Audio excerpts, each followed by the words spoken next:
What's going on, everybody? This is dkdynamite, and tonight we're going to be talking about all campaign missions and exclusive details for Modern Warfare 2. Definitely stay tuned. But before we jump into that, be sure to hit that subscribe button down below because we're very close to 100,000 subscribers here on the main channel. Really appreciate it. Also, drop a like and turn notifications on to stay up to date with everything going on in Modern Warfare 2, Warzone 2, Warzone Mobile, and any other future Call of Duty as well. Now, the press finally confirmed to us that early access for the Modern Warfare 2 campaign does begin October 20th at 10 a.m. Pacific. We knew it would be a week before the game does come out on the 28th, but we weren't sure on the exact release time, which we now have, which is perfect. I'll be streaming the whole thing here on the channel. Hope to see you guys there. But if you guys are like, wait a second, why do you only get early access if you pre-order digitally? What about those physical copies out there? And here's the thing, right? It may sound a little complicated on the technical side of things when you think about it, right? Because if you get a physical copy of the game, how could they really give you early access to the campaign digitally? The only thing I could think of is if Modern Warfare 2 has data packs similar to MWIII 2019, which it might end up having,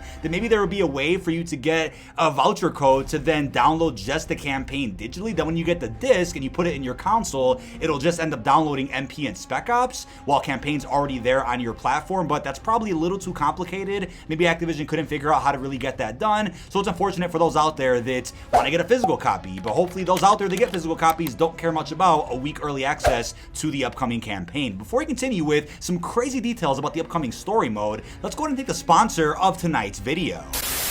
Now, tonight's video is sponsored by MWIII, an amazing free-to-play shooter game available on mobile. Now, MWIII is an action-packed game from start to finish in about 5 minutes. There's a ton of smaller, close-quarters maps built for tactical and constant encounters. It's not a reflex first-person shooter, but does not feel clunky like other mech games out there, while MWIII is also a game that does not base the matchmaking off of your skill.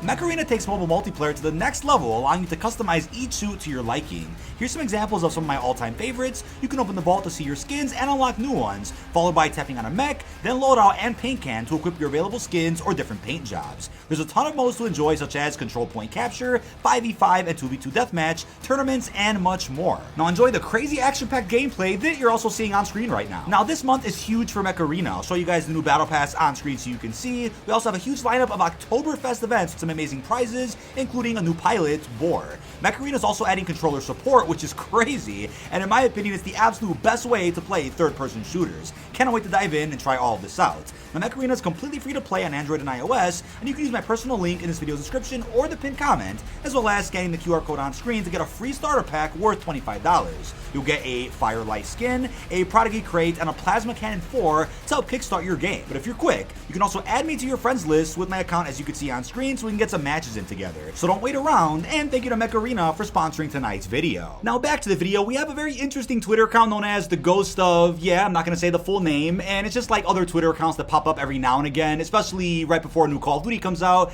and starts dumping a bunch of spicy information over on the internet. Plenty of images of Modern Warfare 2 campaign, multiplayer, and other modes were posted by this account that have now been DMCA claimed by Activision, so you know this account definitely isn't messing around. There's legit info going around here, and we have the Loadout, another website that put out an article talking about these upcoming campaign leaks. So here's what's going on. As they wrote in the article, the campaign will reportedly feature 15 missions set in either 2020 or 2022. These missions are known as Intercept, Gunship Compound, Wounded, Stolen Convoy, Broad Daylight, Party, Prison, Ghost Team, Tower, Wetwork, Strike, Backstabbed, Dark Water, and even Night War. The list is in no particular order though, and yeah, don't forget we got some full gameplay of Dark Water a couple of months ago, and the campaign footage looked absolutely gorgeous. The loadout continued by saying, the missions will predominantly put players in the boots of both John Soap McTavish and Kyle Gaz Garrick. One mission, known as Strike, switches things up with players taking control of Simon Ghost Riley. Now do bear in mind though, that list that we just went over of 15 missions,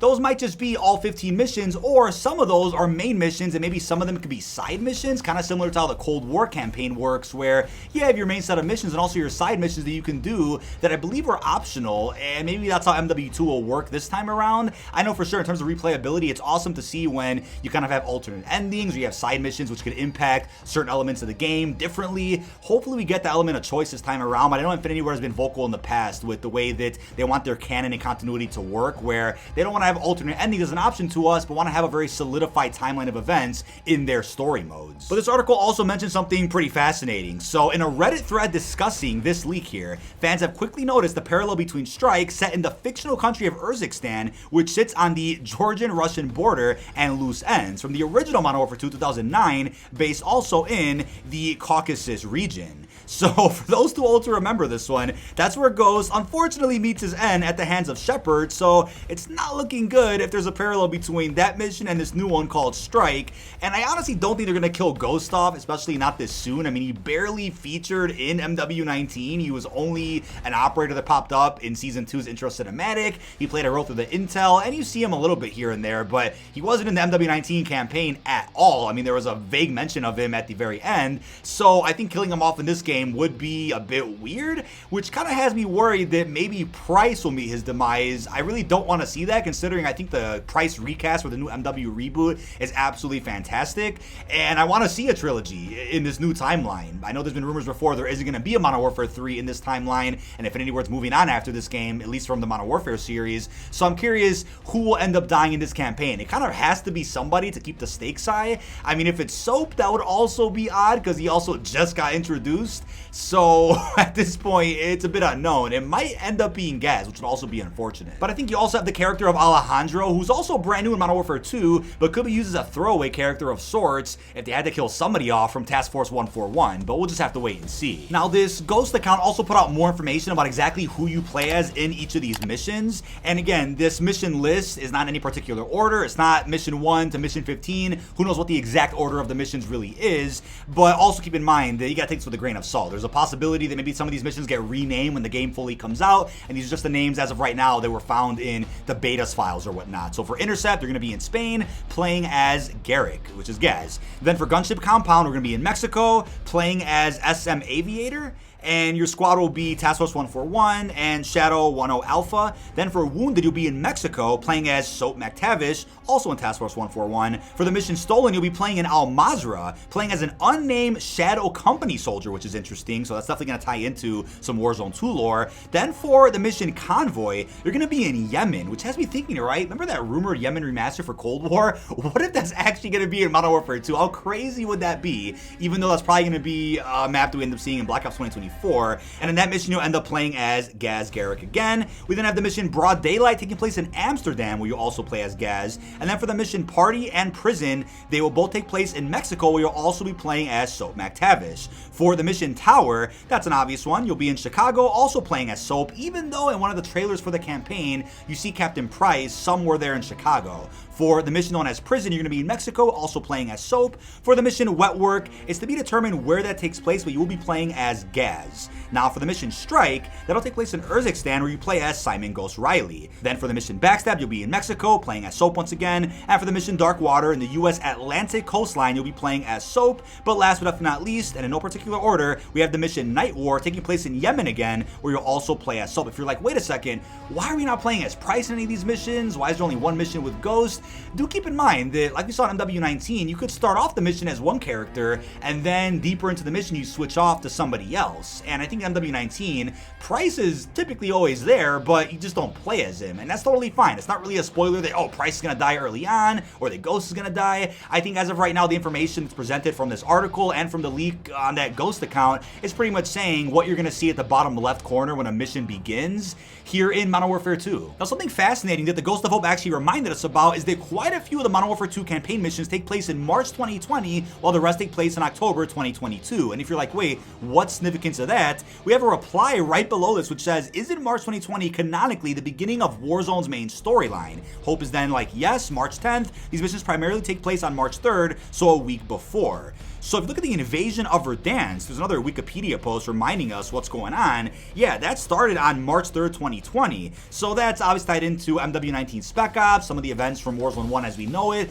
But then that begs the question, right? If there's a 2-year gap from some of these missions to all the other ones in Modern Warfare 2, does that mean we're going to get any type of mention of the zombies outbreak that happened in Verdansk, how Task Force 141 got together, they stopped a nuke, they found Mr. Z, and then zombies took over, Verdansk got nuked, and Task Force 141 went on their way. That's what I'm curious about, right? How that'll all tie in. Will there be a mention of the Dark Ether?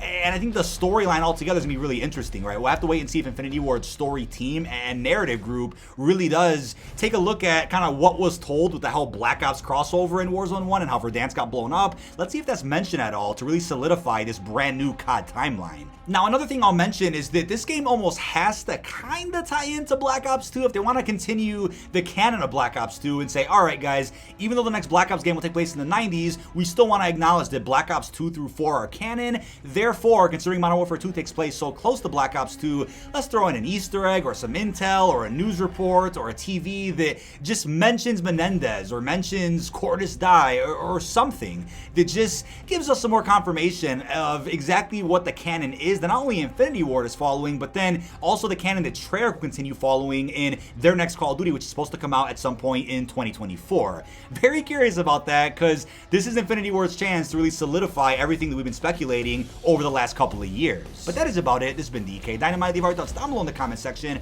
What are your thoughts on all campaign missions and exclusive details for Modern Warfare 2? Let me know what you think down below. Really hope you've enjoyed, and peace out, everybody.